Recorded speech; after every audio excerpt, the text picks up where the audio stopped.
Number 5, content pillar and topic brainstorming. We want to establish foundation topics, which are content pillars.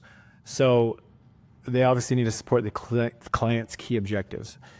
You want to be able to dial in some pillars because there's different types of content.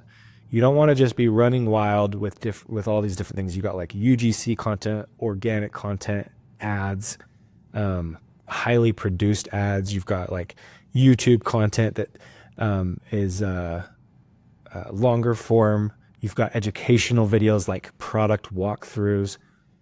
You've got podcasts, TikTok videos. There's so many different things that you can do. And what you should really do is try to develop 3 to 5 pillars that you should focus on.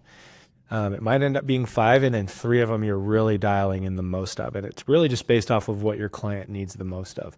So we're going to identify the core themes based on your discovery meeting, audience research, and competitor analysis. Those are where you're going to identify the 3 to 5 content pillars. So at this point, we should already kind of have a good idea of what we want to do. So thought leadership is sharing insights.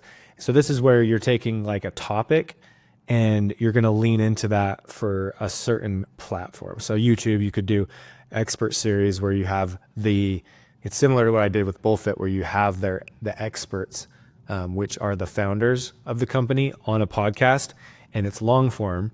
And then we take short forms of that, and we're now creating organic content. We're creating ads for different platforms.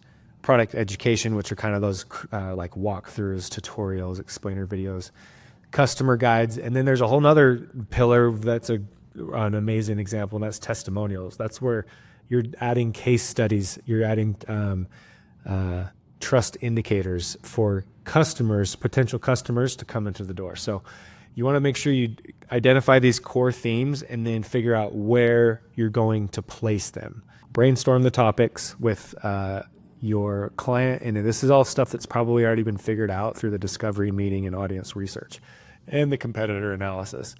So you might make a pretty big list, and you need to identify the most impactful topics. This is so that you're not spreading yourself so thin. It's like, we know this is probably who we need to speak to, at least for now, and then eventually we'll do some stop motions that maybe are more detailed. But right now we need to knock out walkthroughs. We need to do an expert series, things like that. So really prioritize those 3 to 5 content pillars, and then expand from there. Okay, so now we're going to actually decide where to put these topics. So we're going to figure out the topics. Now we're going to figure out where to put them, which is, what platform. So let's jump into that next.